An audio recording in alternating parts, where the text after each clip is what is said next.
Boa noite a todos, queridos amigos, amigas, irmãos em Cristo. Que o Senhor nos abençoe e nos envolva na sua proteção, com todo o amor, com toda a sua luz. Que assim seja. Amém? Amém, Senhor. Alguns até estranham quando eu falo amém. Mas amém assim seja em latim. Então não há nada demais. Assim como outras palavras nós vamos encontrar lá na Torá, no Antigo Testamento, se referindo a essa expressão, amém, em várias traduções da Bíblia. Assim como também a gente encontra aleluia. Então, meus irmãos, hoje nós vamos falar sobre esse tema maravilhoso. Vossos filhos e vossas filhas profetizarão. Parece até que eu vou profetizar aqui para vocês alguma coisa, não é isso? Amém, Senhor, tomara. Mas na realidade nós vamos falar sobre essa passagem que está lá no capítulo 17 do livro A Gênese, em que Kardec destaca do Evangelho de Lucas esse trecho que o próprio evangelista Lucas reproduz do profeta Joel. O profeta Joel diz assim: e acontecerá, depois que derramarei o meu espírito sobre toda a carne, vossos filhos e vossas filhas profetizarão, vossos velhos sonharão, e vossos jovens terão visões. Até sobre os servos e sobre as servas derramarei o meu espírito naqueles dias. Bem, em que contexto o evangelista Lucas traz no Atos dos Apóstolos essa passagem? Bem, isso aqui nos remete ao Pentecostes. Agora que nós estamos nos aproximando do domingo de Páscoa, seria interessante a gente fazer uma reflexão a essas passagens, a essas datas que vamos encontrar tanto no Antigo Testamento como também no Novo Testamento. Jesus, ele é um ser tão assim especial para todos nós, não só o Espírito puro, guia e modelo nosso, que esteve aqui na Terra, que os Espíritos nos trazem lá na questão 625 de O Livro dos Espíritos, revelando para Kardec que deveríamos nos espelhar em Jesus, na sua postura, na sua conduta e ainda mais na sua lição maior, que é a lição do amor. Jesus consegue dividir o tempo da humanidade. Nós temos uma história que é antes dele e uma história que é depois dele. Então, quando o Mestre habitou em carne aqui conosco, como diz João, o Verbo se fez carne, trazendo a sua mensagem de amor, mostrando-nos um Deus Pai, bondade, justiça, perfeição, dentre tantos atributos que nós conhecemos da divindade. Ao contrário do que a humanidade conseguia ter a ideia, idealizar Deus, que era o Senhor dos Exércitos, um Deus punitivo, um Deus que castiga, um Deus que muitas vezes, quando a gente lê algumas passagens da Bíblia, a gente fica estarrecido, parece ser até cruel, porque dizima cidades, um Deus que fica enciumado, magoado. E Jesus diz: para. A gente diz que quer descer, ele já tinha descido, ele estava conosco aqui. E fala: muda tudo, não é assim que temos que olhar para o Pai. Eu habito com o Pai, eu interajo com o Pai. E estou aqui para passar essa mensagem para vocês, de que o Pai é amor. E realmente essa centelha divina que nos assemelha, criatura a Criador, que é o amor que está em todos nós. Algumas pessoas até me questionam: Karina, como um ser tão malvado, tão perverso, você pode dizer que nele existe a centelha divina do amor? Existe. Existe, mas infelizmente nós aqui não estamos no mesmo grau evolutivo na Terra. Temos espíritos mais atrasados, graças a Deus também temos espíritos mais adiantados. E a perversidade, o mal, ele ainda é fruto da ignorância, é fruto da imaturidade do espírito.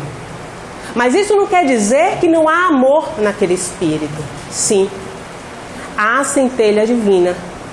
É como uma semente que pode ser um solo difícil, árido, mas nas condições ideais ela vai brotar.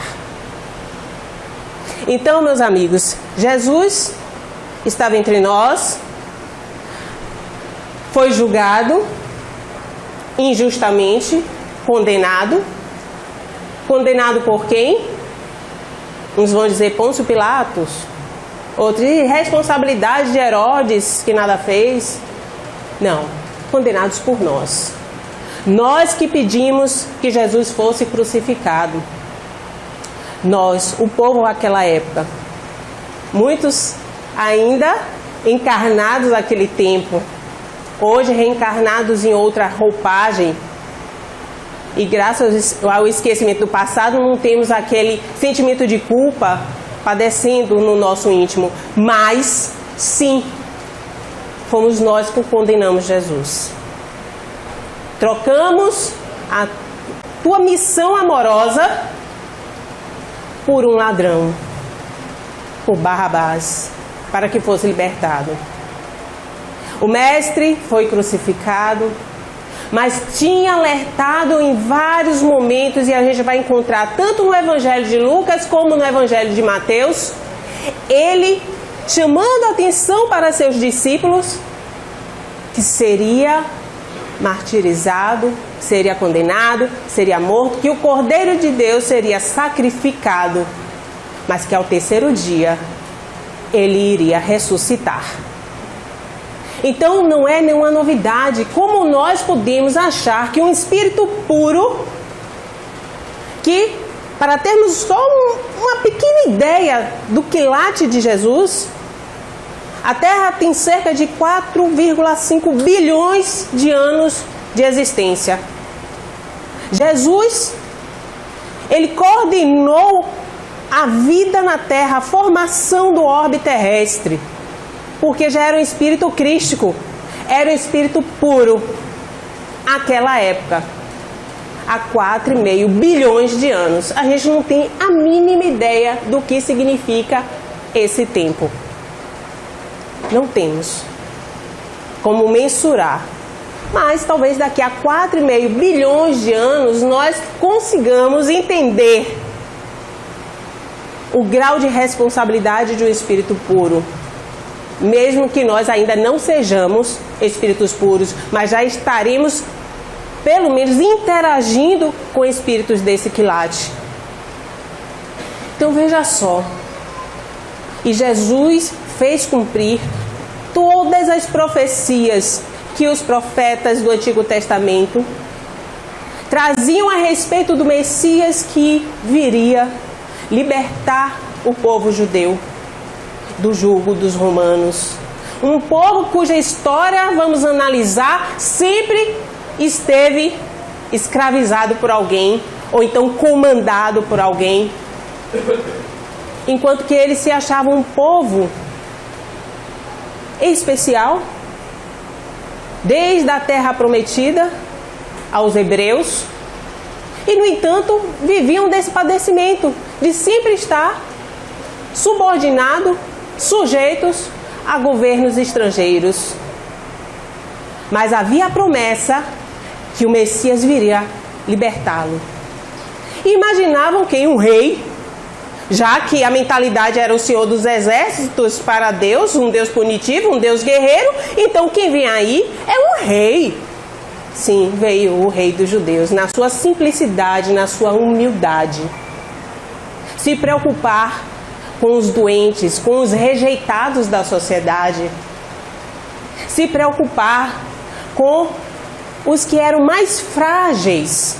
Por isso, que nós sejamos como as crianças para alcançarmos o reino dos céus, nos comparando com crianças, porque entendia ele que nós éramos crianças espirituais, e somos ainda. Porque o que são 2000 anos diante de 4,5 bilhões de anos?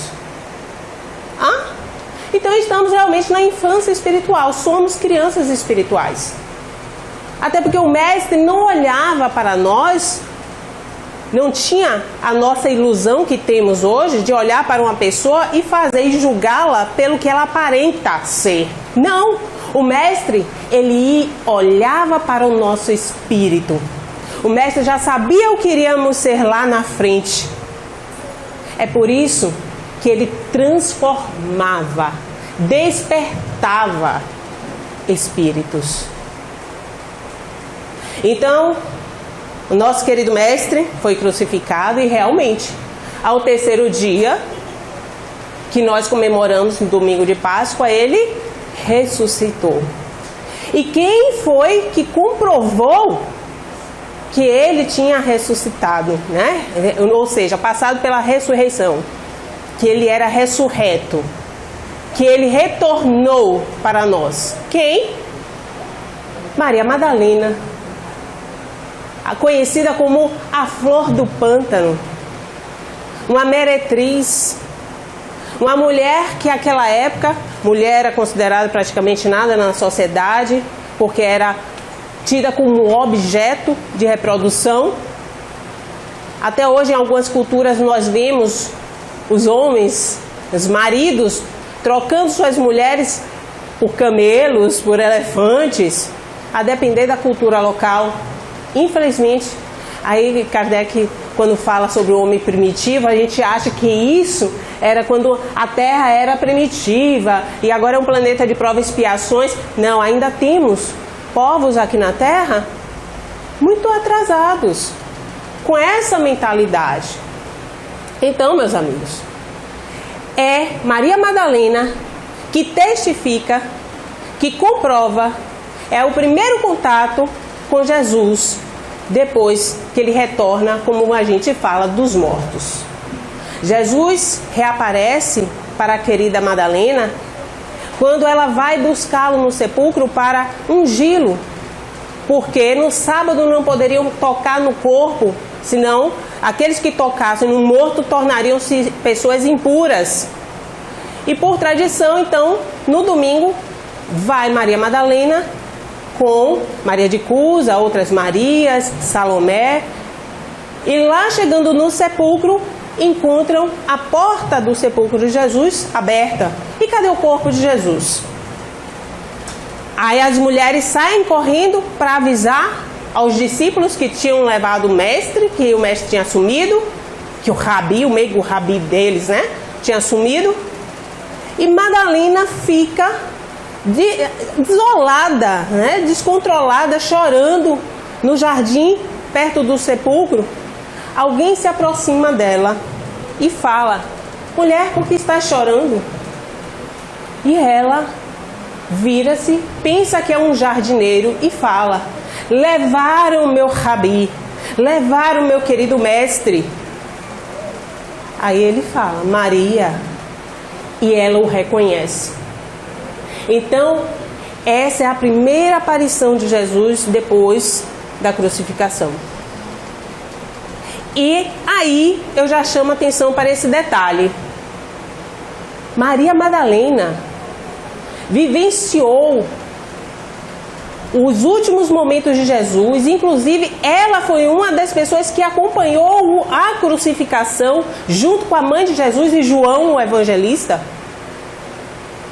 Maria Madalena, que foi transformada pelo mestre, que virou sua seguidora, esteve com ele em vários locais que ele pregou. Como que ela não iria reconhecer Jesus? Jesus estava presente em espírito. E daí eu já chamo a atenção que ele não fazia se revelar com as suas mesmas feições. Ou talvez nós, encarnados, com essa vestimenta carnal, tenhamos a nossa percepção embotada em relação ao Mestre. Porque depois ele aparece para 2 discípulos de Emaús, que também não o reconhecem, andam com ele durante vários quilômetros, conversam, e só depois que Jesus começa a falar como eram as suas pregações, eles percebem e o reconhecem pelo conteúdo da conversa, porque pelas feições eles não conseguiam reconhecer. Gente, ainda Pedro, junto com outros discípulos, estão pescando em alto mar. Pescam e nada pegam, né? Ficam lá só boiando, que nem vários pescadores que eu conheço. Porque gente que tem esperança é pescador, né? Esperança e paciência. Porque pode passar o tempo que for, mas ainda acha que um peixinho vai chegar. Pois é, nada pegaram. E aí vem um homem andando pela praia, de longe, e fala: por que não jogam as redes ali? Pedro teve a intuição, porque Pedro era um médium ostensivo, inclusive. Nós vamos ver várias passagens nos evangelhos se remetendo a Pedro. Jesus até falando: quem pensam que eu sou? E Pedro fala: tu és o Messias, o Filho de Deus. E Jesus diz: isto que você falou não foi você, Pedro, foi inspiração divina. Já chamando a atenção para os dons mediúnicos de Pedro constantemente. E é Pedro que percebe pelo andar: bem, parece que é Jesus, joguem para lá, e pegam vários peixes. Quando eles chegam na praia, ainda assim não se deram conta que realmente é o Mestre. Por quê? Ou espiritualmente Jesus estava diferente, talvez, né, com sua luz, da forma que ele resplandecia, ou novamente a nossa incapacidade de perceber o que late desse espírito desencarnado. Então, eles ali sentaram, comeram com o Mestre, e aí sim se deram conta que era Jesus. Que interessante. Então Jesus dá várias instruções para eles. Esteve com os discípulos durante 40 dias depois que ele ressuscitou, ou passou pela sua ressurreição. Eu não gosto de falar muito ressuscitou, né, que é mais fácil até, porque parece que ele voltou dos mortos com um corpo, e não é. Ele volta em espírito. Então, depois da Páscoa, Jesus fica 40 dias conosco, com os discípulos dele, dando instruções, avisando que ele vai ascender para o Pai. Depois desses 40 dias, Jesus realmente ascende para o Pai. E aí eu volto aqui para a diferença dessas datas especiais. No Antigo Testamento, que nós dizemos, né, que são as festas judaicas, e no Novo Testamento, que sejam, no caso, as festas cristãs. A Páscoa, para os israelitas, ela era comemorada desde que eles se livraram da escravidão no Egito. Ou seja, desde o tempo de Jacó. Depois nós temos o nosso querido José do Egito. Lembra o José do Egito, que vai dar ensejo até a família de Jacó, as 12 tribos. Que os hebreus, eles se transportam para aquela região no Egito e percebem que lá eles não vão padecer de fome, que lá a fartura é muito grande, principalmente por causa do rio Nilo. Então, muitos hebreus ficaram no Egito. E com o tempo foram reproduzindo, crescendo em povo, até que, passadas gerações e gerações, começaram a ser escravizados pelo faraó. Chegou ao ponto que a população era tão grande que os conselheiros do faraó o avisaram: tome cuidado com os hebreus, porque o povo está se tornando tão numeroso que pode se tornar contra você. Aí o faraó, em vista desse alerta, o que é que ele faz? Manda matar todas as crianças até 2 anos de idade. Já viram essa história no Novo Testamento, né? Até 2 anos de idade dos hebreus que tivessem acabado de nascer ou tivessem completado até 2 anos.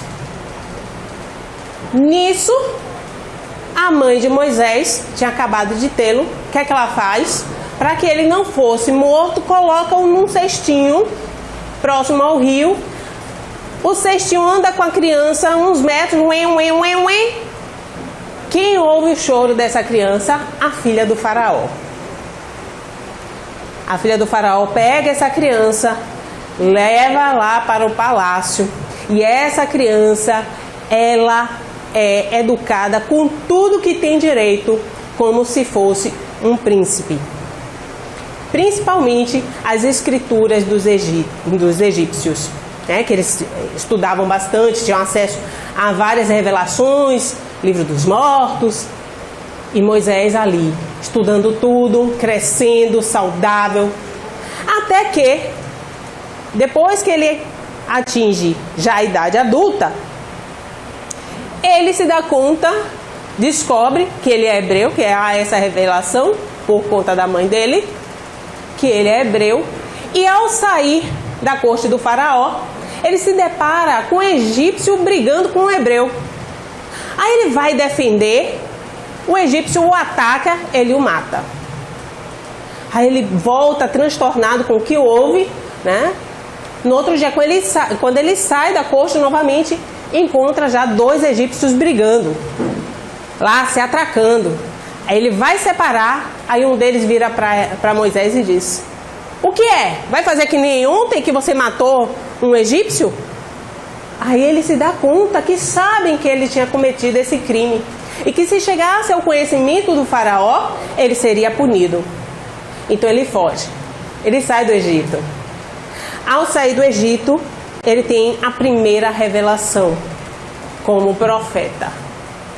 De uma sarça, ele ouve uma voz dizendo: volta para o Egito e liberta o teu povo, que eu estarei contigo. Era Deus falando com Moisés. E ele retorna, e é assim que o faz. Aí nós temos aquelas 10 pragas, sendo que a última, que é a pior de todas, que se cumpre, porque o faraó era duro na queda, né?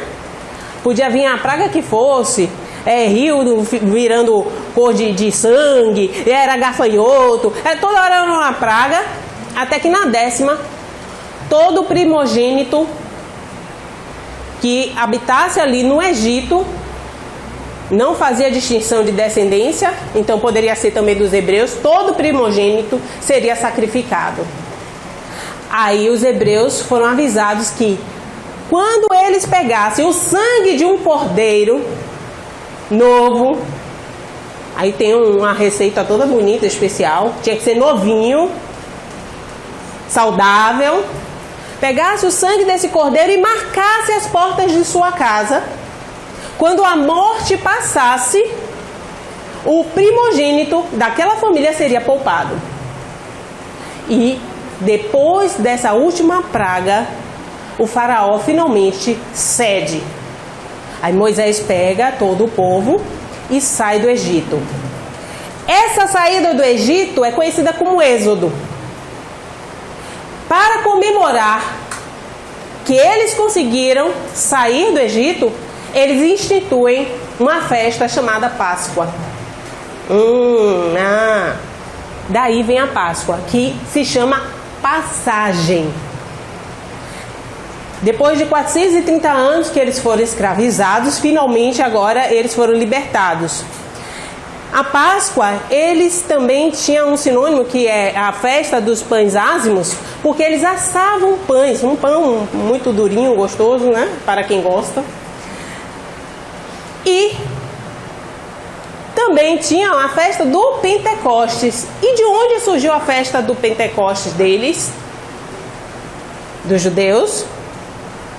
Passados 50 dias de uma Páscoa que foi comemorada, Moisés subiu ao Monte Sinai e recebeu a lei, a Torá, ou seja, os 10 mandamentos. Que no princípio não eram 10, né? Eram cerca de 18 ou 19 mandamentos. Só que ele desce, tem tanta raiva do povo que quebra as tábuas e aí Deus fala, não, amanhã você sobe já com as tábuas preparadas que eu pego e faço de novo. Aí diminuiu para 10, né? Mas essa subida é comemorada também, chamada como Pentecostes, pelo povo judeu. E nós... Uai? O que é que houve aqui? E nós, que temos as nossas festas cristãs, a Páscoa, nós comemoramos pela ressurreição do nosso pão da vida. A deles é pão ázimos e no nosso é eu sou o pão da vida. Aquele que se alimentar com os meus ensinamentos viverá, terá a vida eterna, né? E o Pentecostes são 50 dias após a Páscoa. 40 do domingo de Páscoa, né? Ou seja, da ressurreição de Jesus, mais 10, aí passa, ele ascende, mais 10, aí tem um Pentecostes. O que é esse Pentecostes? É narrado como nós tivéssemos recebido o Espírito Santo, que na verdade em algumas traduções vamos achar como o Santo Espírito. Não só os discípulos que estavam reunidos, mas vários outros receberam esse poder de falar em línguas estrangeiras, essa manifestação mediúnica. Essa passagem do Pentecostes deixa muito claro que há um fluido que nos envolve, que desperta a nossa pineal, que é orgânica, a mediunidade. Todos nós temos uma glândula com cristais de hepatita na cabeça e esses cristais, muitas vezes, eles estão mais poderosos, mais conectados, ou seja, emanando, mais magnetizados, vamos dizer assim, mais elétricos, recebem mais energia. E outros não. É como se fosse uma antena, só que uma antena, em alguns que vai captar somente 3 rádios, em outro vai captar 5, em outro vai captar 30, como o Chico Xavier, vamos dizer assim. Então, o que é que faz com que nós tenhamos essa capacidade de captar, então, o mundo espiritual? A necessidade evolutiva do espírito. Em algumas encarnações, a pessoa pode reencarnar com a glândula pineal predisposta a receber mensagens mediúnicas, ou seja, a captar, a conversar com espíritos desencarnados. Então, meus amigos, Cristo fez uma promessa para todos nós: se me amais, guardai os meus mandamentos. Ele repetia por vários momentos os mandamentos da Torá. O maior deles, amar a Deus acima de todas as coisas, com todo o seu coração, todo o seu espírito. E eis o segundo, que é semelhante a esse: amar o próximo como a si mesmo. Chamando-nos a atenção constantemente que devemos nos amar, devemos amar aqueles que estão conosco aqui na terra e amar a Deus. Para amar a Deus eu preciso amar meu próximo. Para amar o próximo eu preciso me amar. Por quê? Amor é algo que nós doamos. nós não podemos doar aquilo que nós não temos. Então precisamos desenvolver. Amor é algo que, quanto mais a gente dá, mais a gente tem, porque a gente recebe. A lei de causa e efeito é dando que se recebe. Então, se me amais, guardai os meus mandamentos. E eu rogarei a meu Pai, e Ele vos enviará outro Consolador, o Espírito de verdade, que o mundo não podia receber, porque não o via e não o conhecia. Esse Espírito de verdade. Se há 2000 anos atrás nós não conseguíamos entender as mensagens de Jesus, até hoje estamos fazendo interpretações na atualidade.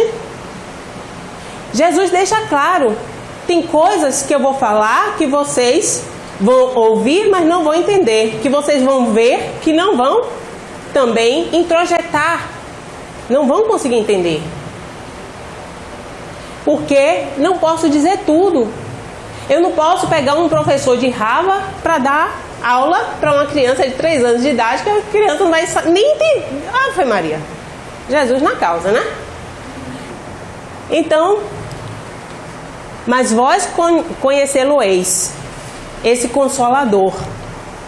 O Consolador vos ensinará todas as coisas e vos fará recordar tudo o que vos tenho dito. Que Consolador é esse? Interessante que depois do Pentecostes, nós, sempre na história da humanidade, nós conseguimos ouvir essas profecias espaçadas, um profeta ou outro. Pelo menos quem tiver acesso aí ao Antigo Testamento na Bíblia, depois olhe, porque nós só de livros na Bíblia sobre profetas temos 17. Alguns classificados como profetas maiores por causa da sua mensagem, que é maior, o conteúdo é mais denso, e outros profetas menores. Mas sempre tivemos revelações na história para o nosso entendimento a respeito de como nos conduzir espiritualmente. Sim, cada revelação adequada ao seu tempo, óbvio, né? É por isso que muitas vezes a gente pega umas revelações estranhas no Antigo Testamento e vira assim, nossa, se a pessoa fizer isso ao pé da letra. Jesus tem uma passagem no Evangelho que Jesus fala que se seus olhos levarem você a cair em tentação, arranque seus olhos, né? Porque é melhor arrancar os olhos do que você chegar ao reino dos céus completamente comprometido. Aí uma pessoa leiga pega, ouve um negócio desse, não. Antes que eu fique olhando para tal pessoa ou tal coisa, deixa arrancar. Não, né, gente? Então, a revelação é conforme a maturidade daquele momento da humanidade. Depois do Pentecostes, que é um momento intensivo, em que todos começam a falar ao mesmo tempo, e ali estão reunidos porque foi logo depois também de uma festa. Então nós temos pessoas de várias nações falando em línguas diferentes. Eles conseguiam se entender sem nunca ter falado a língua estrangeira, porque era espírito falando para espírito. Eram comunicações mediúnicas. Então, cerca de 1700 começam também aqui no nosso planeta a pipocar algumas comunicações. Em 1750, 1760, um cientista, inclusive com o nome de Emanuel Swedenborg, ele começa a estudar essas comunicações espirituais. Curioso que era. Mas ainda não eram fatos muito intensos, até que chama a atenção de todo o globo terrestre, vai inclusive chegar até a comunidade em Paris, na Europa, que é em 31 de março de 1848, num povoado de Hydesville, em Nova York. A família Fox morava numa casa, uma família religiosa, metodista, e começaram a ouvir barulhos que não paravam, pancadas. E nessa família tinha 3 garotas, 3 adolescentes, Margarete, a nossa Kate e a Lia, eram 3 irmãs, curiosas, começaram a bater de volta, batendo na divisória, na parede, para fazer barulho também. E criaram um certo código, né? Eu vou bater uma vez é sim, 2 vezes é não. E fizeram algumas perguntas e receberam respostas através das pancadas. E foram criando um certo enredo. Quando falaram isso para os pais chamaram alguns vizinhos, várias pessoas testemunharam o fenômeno e a mensagem era que um mascate tinha sido assassinado e enterrado no porão daquela casa. O pai das meninas ficou tão estarrecido que resolveu buscar, procurar. Cavando o porão da casa, encontrou alguns ossinhos e cabelo. Não encontrou toda a ossada do cadáver. Ou seja, alguém realmente tinha sido enterrado ali. Mas, naquela época não tinha DNA, né, gente? Querendo demais, em 1848, eles, depois de 30 anos, já estavam morando em outro local, uma nova família habitando essa casa, as crianças brincando. Em outro local, em outro cômodo da casa, acharam restos mortais de Charles Roseman, esse mascate novamente. Os ossinhos que tinham sumido. E a teoria é que o assassino, sabendo que o espírito estava revelando que tinha morrido ali, tinha sido assassinado e tinha sido escondido, enterrado no porão, o assassino, sabendo dessas revelações, deu um jeito de transportar a ossada para outro lugar. Passado alguns anos, 1855, a Europa começa a ter um fenômeno estranho. As famílias se reuniam fazendo a social, conversando ao redor de uma mesa, e a mesa começava a se mexer, a tremer, a pular, a voar, conhecido como um fenômeno de mesas girantes. E nosso querido Kardec, Hippolyte Léon Denisard Rivail, que tinha acabado de chegar de Verdun, um instituto de Pestalozzi lá na Suíça, quando ele retorna a Paris, estão acontecendo esses fenômenos de mesas girantes. E um grande amigo, senhor Fortier, o para na rua e fala: poxa, você já viu? As mesas estão girando, se mexendo. A gente faz pergunta. Aí ele: bobinho esse Fortier, não sabe que isso pode ser fruto do magnetismo? O magnetismo naquela época era uma grande ciência. Antoine Mesmer, inclusive, tinha tentado inserir o magnetismo na medicina. Se tivesse pegado, hein, gente? Mesmer, ele fez um estudo durante 30 anos com os pacientes e chegou à conclusão que os pacientes que eram submetidos à transferência fluídica, ou seja, porque ele chamava eletromagnética, que nós chamamos de fluidos no passe, transferência fluídica, ou seja, eletromagnética, esses pacientes, eles melhoravam seus sintomas e muitas vezes, a depender da doença, se curavam. E os que não recebiam, não. Uns até pereciam e morriam. Aí Antoine, Mesmer, com o resultado dessa pesquisa, leva seus colegas médicos, tenta inserir isso, no contexto social, que os médicos começassem a atuar, e eles rechaçam essa pesquisa. Dizem: olha, o Mesmer está ficando louco, isso sim. Kardec era um discípulo de Mesmer, conhecia muito bem o magnetismo. Então ele acha que essas mesas estão se mexendo por causa do magnetismo e não dá importância. Passado um ano, encontra um outro amigo, senhor Carlos Lotti. Aí o senhor Carlos Lotti: nossa, olha, as mesas não estão só girando agora, não. A gente faz uma pergunta e elas respondem. Aí, como assim? Respondem? Respondem literalmente. A gente já criou até um negócio de umas cestinhas que colocam as letras e elas fazem frases. Aí, Kardec: para tudo. Espera aí que eu quero ver isso. Porque se estão respondendo uma pergunta, para a gente responder, precisa elaborar uma resposta, então acionar uma inteligência. Que inteligência é essa? Curioso começa a estudar as mesas girantes. Depois disso, Kardec vai cada vez mais se inteirando, participando de reuniões mediúnicas, que naquela época chamavam sessões, criando cada vez mais perguntas bem elaboradas.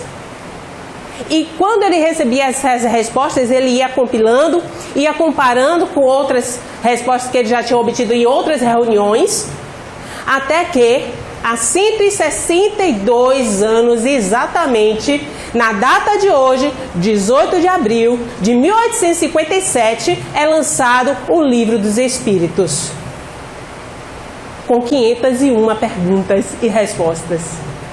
Tá vendo que somos privilegiados? Você já olhou o seu Livro dos Espíritos? Quantas perguntas tem? Quantas? 1019 perguntas e respostas. Fora umas que tem até desdobramentos, né? Como a 919, tem 919, tem 919. E de onde vieram essas outras perguntas? Depois que Kardec lança o Livro dos Espíritos, aqueles que tiveram acesso a essa obra e estão passando pela experiência de ter contato mediúnico com os espíritos, já tinham reuniões também em outros locais do globo, veem lógica naquelas experiências, naquelas explicações, começam a complementar, mandar cartas para Kardec, também fazendo novas perguntas. Aí Kardec, ele vê que é necessário fazer uma revisão da obra. Aí convoca uma grande médium, Jafé, que auxilia Allan Kardec nessa revisão, que enseja as 1019 perguntas e respostas de O Livro dos Espíritos. Depois disso, é claro que o nosso codificador, olha o nome que eu usei, codificador, porque interessante que até na hora de botar o nome na obra, Kardec pensou em botar o livro de quem? Dos Espíritos, porque ele achava que realmente os autores daquelas mensagens ali eram os Espíritos. E ele falou, como é que vai ser? Ninguém vai assinar essa obra? Quem vai se responsabilizar? E foi numa reunião mediúnica que um espírito auxiliou e falou, em outra encarnação, teu nome foi Allan Kardec. Quando você foi um druida. Aí ele assinou com Allan Kardec. Então os espíritos passaram a se manifestar em todos os pontos da Terra por meio de uma multidão de médiuns. Vários, em todos os pontos do globo. Então, e quem eram esses médiuns? Quem são esses médiuns? Hoje, ontem, anteontem, todo aquele que sente, num grau qualquer, influência dos espíritos é por esse fato médium. Opa! Essa faculdade é inerente ao homem. Não constitui... Homem é humanidade, tá, gente? Alô? Eu sou médium e sou mulher. Opa! É só um parênteses. Não constitui, portanto, um privilégio exclusivo. Pode, pois, dizer-se que todos são mais ou menos médiuns.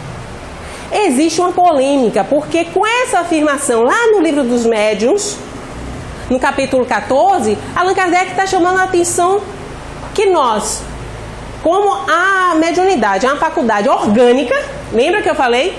Todos temos pineal, todos temos essa glândula, só que em um ela vai captar menos e outro vai captar mais, a depender da necessidade evolutiva do espírito. O que capta menos é aquele que nós costumamos dizer que presta atenção à intuição. Então você pode não ser um médium ostensivo, ou seja, eu não faço psicografia, eu não vejo espíritos, eu não ouço. Sim, mas muitas vezes, determinadas situações, vem aquela coisa assim, não vá por aí. vire ali. Estamos, de alguma forma, sendo influenciados por espíritos. Lá no Livro dos Espíritos, na questão 459, Kardec pergunta: nós somos influenciados por espíritos? E os espíritos, querido, constantemente. De ordinário, inclusive, são eles que vos dirigem. Paulo, na carta aos Coríntios, fala que nós estamos rodeados por uma multidão de espíritos. E sim, aí você vira assim: vou sair do centro, vou para casa, vou deixar os espíritos, estão tudo no centro. Chegar em casa não tem espírito nenhum. Tem espírito que habita contigo na sua casa. Por isso, mais uma vez eu lembro a importância de fazer o evangelho no lar. Porque você vai atrair para a sua casa, porque se você disser, eu não quero espírito em casa, ótimo, estou sabendo que você não quer, mas nem por isso vai deixar de ter. Aquele que muitas vezes chega aqui no centro todo estrupiado, porque tudo está dando errado, não sei o quê, deve ter um obsessor na minha vida, quando vai ver não tem nem só um, tem às vezes 10. Né? Como diz lá na passagem do Evangelho, meu nome é Legião, porque ando de turma. Ou seja, não é porque você quer ou não quer não, é a sua conduta moral, é uma questão de sintonia, é o que você gosta, é o que você cultiva na mente e no coração, você vai atrair. Então, se você faz evangelho no lar, primeiro, toda casa que tem o culto no evangelho no lar é designado uma equipe espiritual para estar auxiliando as pessoas que moram naquela casa. Olha que maravilha! Então, se vier um espírito intruso, até ele vai ser doutrinado. Não é à toa que nós devemos fazer o evangelho no lar em voz alta, porque estamos todos ali ouvindo, encarnados e desencarnados. Então, sempre nós estamos de alguma forma nessa categoria de médiuns. Agora, vamos abrir outro grande parênteses. Médiuns usualmente são, na doutrina espírita, no espiritismo, para deixar claro, quando você inclusive falar com pessoas de outra religião, para você, se você for falar que todo mundo é médium, inclusive as pessoas de outra religião, elas vão pirar, né? Então, vá com calma, stop now. Deixa elas lá quietinhas. Então, sim, eu estou querendo dizer o que com isso? Que não tem médium em outra religião? Médium é uma faculdade orgânica, está em qualquer pessoa. Aí vai, não, mas agora ela está em tal religião e não vai poder ser médium? Existe isso? Não. Não há distinção, gente. Pode ser feio, bonito, baixinho, alto, de uma religião, não. Pode ser rico, pobre, o que for. Pode ser médium, porque é uma necessidade espiritual reencarnatória.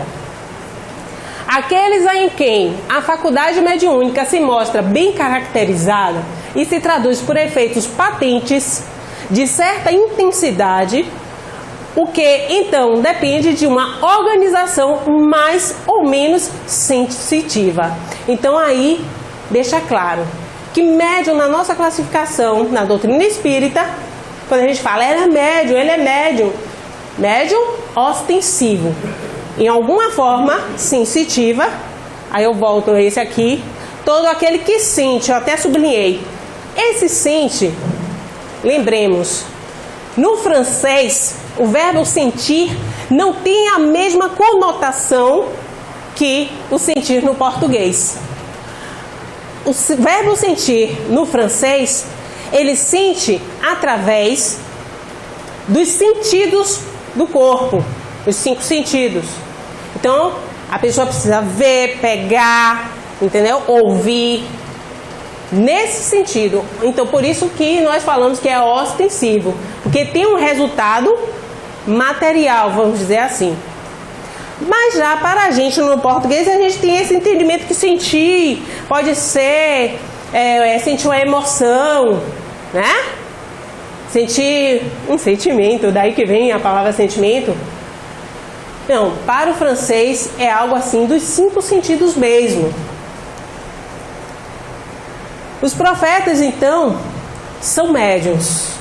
Todos os profetas que nós encontramos na Bíblia, tanto no Antigo Testamento como no Novo Testamento, eles estão se referindo ali a médiuns. Médiuns, até porque Esse termo médium foi criado por Kardec depois do lançamento da codificação, né? Óbvio. Ou seja, é um termo recente. São pessoas especiais em todas as épocas. Superiores em inteligência e moralidade. É sempre assim? Superior em inteligência e moralidade? Deveria ser, mas não é. Aí nós vamos ter aquelas pessoas que desviam seus dons, os seus talentos, ao invés para utilizar direcionado para o bem, utilizam para o mal. Um dos talentos que nós temos é qual? A inteligência. Quantas pessoas inteligentes aí utilizam a inteligência para o mal? Para arquitetar como vai lesar alguém, para arquitetar como vai se aproveitar de alguma situação. Não é assim? Mas quando o talento é utilizado para o bem, ele se torna uma virtude. Então, superiores em inteligência e moralidade é o ideal. Por quê? Todos os talentos, eles são disponibilizados para a gente, e a mediunidade é um talento, são disponibilizados para a gente, para que nós desenvolvamos as virtudes. E isso vai fazer com que alavanquemos a nossa evolução espiritual. São missionários de Deus, médios em potencial. Eu trouxe aí, né, a foto do nosso querido Chico Xavier, porque Chico Xavier é uma coisa assim, fora de todo o contexto. Até hoje, nós temos na nossa história vários médiuns que têm destaque. Daniel Douglas Home, né? Euládia Paladino, temos escreveu até Memória Suicida, Ivone do Amaral, né? E inúmeros médiuns aí que a gente pode destacar. Entretanto, nenhum deles conseguiu juntar em uma encarnação as várias formalidades de mediunidade, né? O Chico Xavier, ele tinha isso. Ele conseguia ver, ele conseguia ouvir, ele psicografava, ele inclusive também passava por transes mediúnicos através de sonhos. Todas as formas que você imaginar, Chico Xavier, ele tinha mediunidade. E fiéis e verdadeiros intérpretes das correntes mentais superiores. Porque quando um espírito superior se comunica, o médium que consegue captar aquela mensagem, ele é um instrumento de caridade. Ele vai ajudar muitas pessoas com aquela mensagem, com certeza. Aí o espírito inferior, o médium que recebe uma comunicação inferior. Lembremos que o espírito inferior vai sintonizar com aquele que também lhe é inferior. É uma questão de faixa vibratória.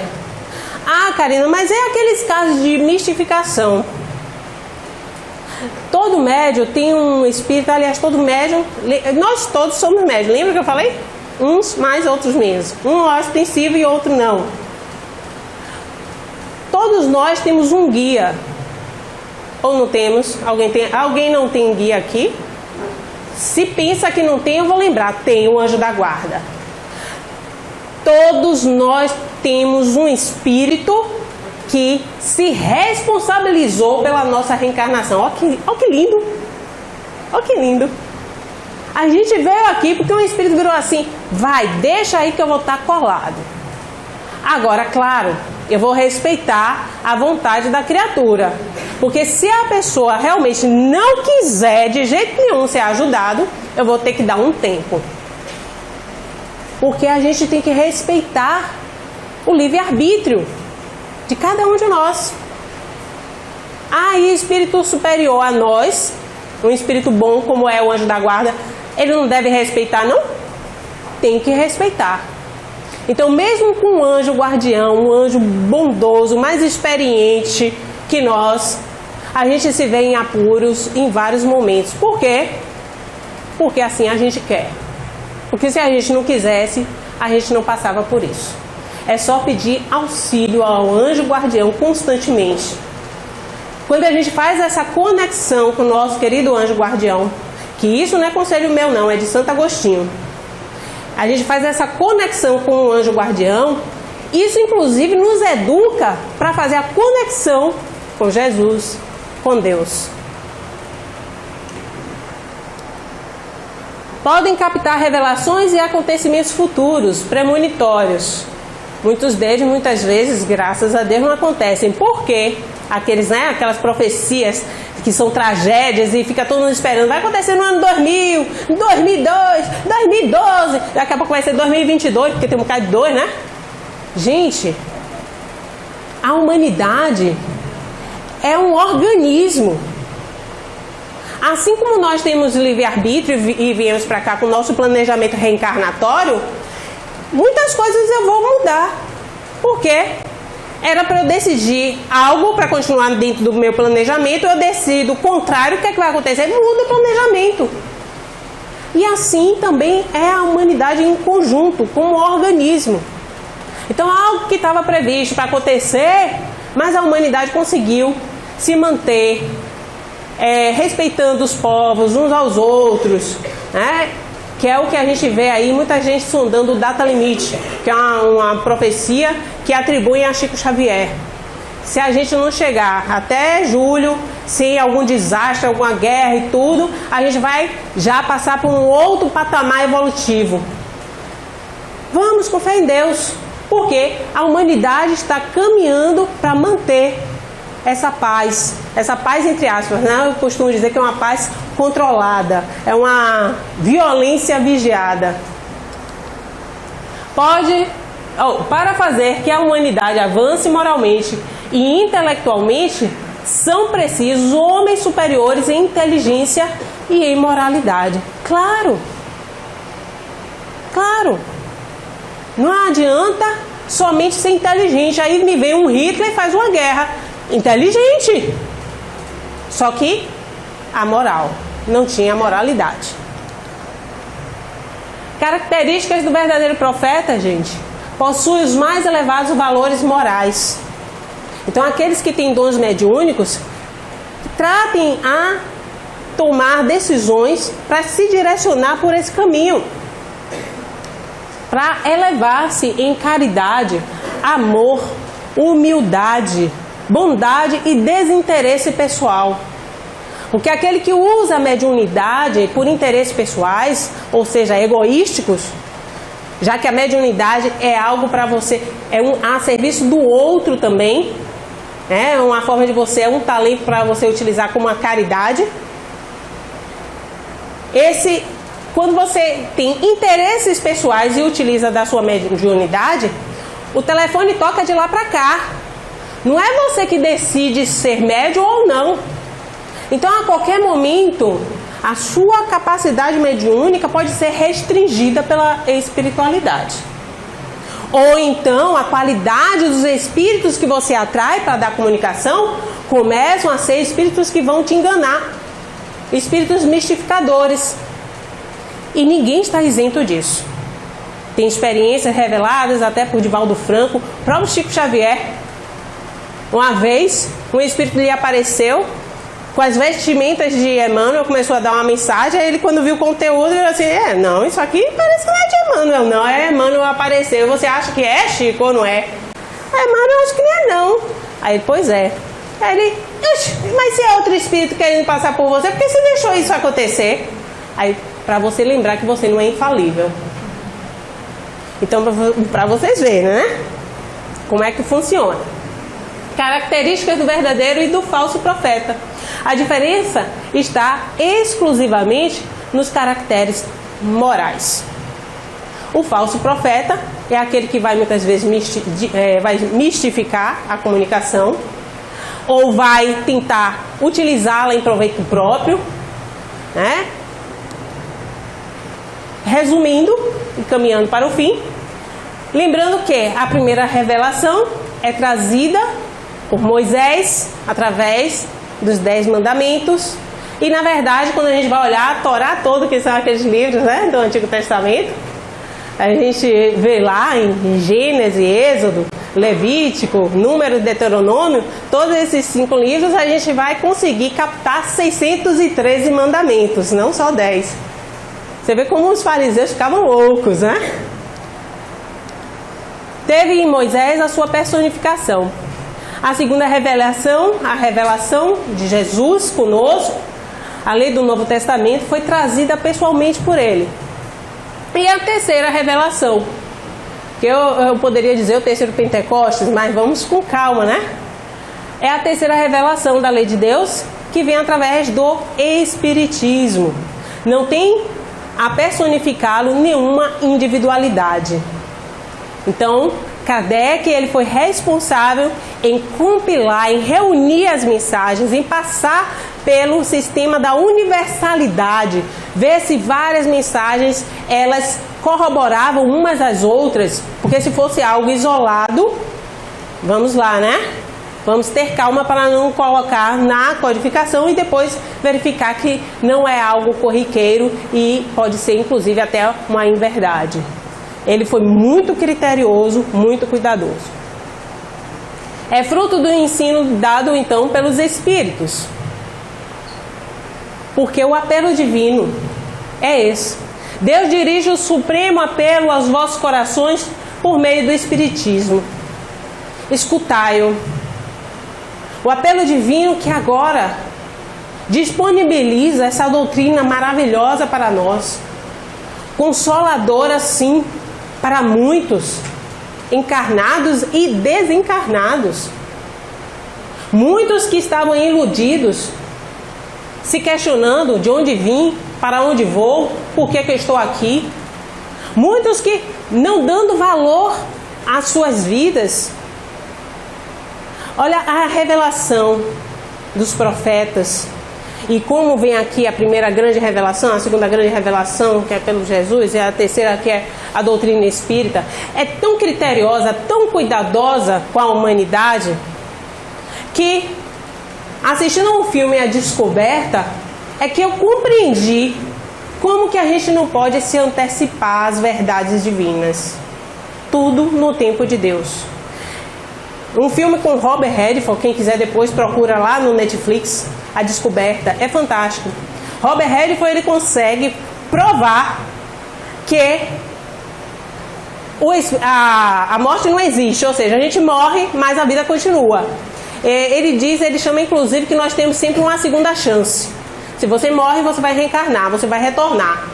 Aí começa todo mundo a se suicidar, todo mundo a se matar. Poxa, se eu tenho a segunda chance, agora tá ruim, então vou esperar pelo menos ver como é que vai ser a próxima. Tem até um contador de suicídios diários, que não parava.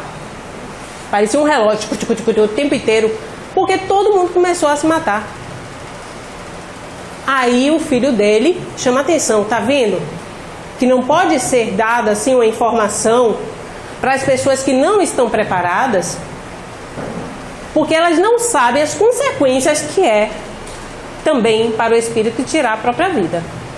Nós sabemos as consequências de tudo que fazemos para nós vamos responder. A cada um segundo suas obras. Se a obra é ruim, a gente vai pagar por essas obras ruins. Com certeza. Em relação a nós, em relação aos outros. Então, gente, lembrando que o nosso corpo aqui na Terra, esse corpício que vos fala, e esse corpício que me ouve, tenha certeza que é um instrumento, é um empréstimo de Deus, é divino. Sabe aquela música que diz tudo é do Pai? Tudo é do Pai mesmo. Porque a gente desencarna e isso é absorvido pelo todo do Pai também. Vai ficar aí na Terra. A gente desencarna e vai retornar, vai voltar. Ou então vai para algum lugar melhor, com fé em Jesus. A depender de quê? Da nossa conduta. De como nós estamos vigiando e orando. Como estamos nos conectando com a divindade. Como nós estamos tratando o nosso próximo. E como nós estamos prestando atenção ao que fazemos, né? Palavras, ações e principalmente pensamentos. Porque pensamento é uma coisa muito pessoal. A pessoa pode falar aqui coisas maravilhosas, está com afeição fantástica e por dentro está pensando coisas terríveis a seu respeito. Isso é um comprometimento. Quantas vezes a gente não se dá conta que está fazendo assim, agindo dessa forma? Então prestemos atenção, lembrando sempre, vigiai e orai. Muita paz a todos.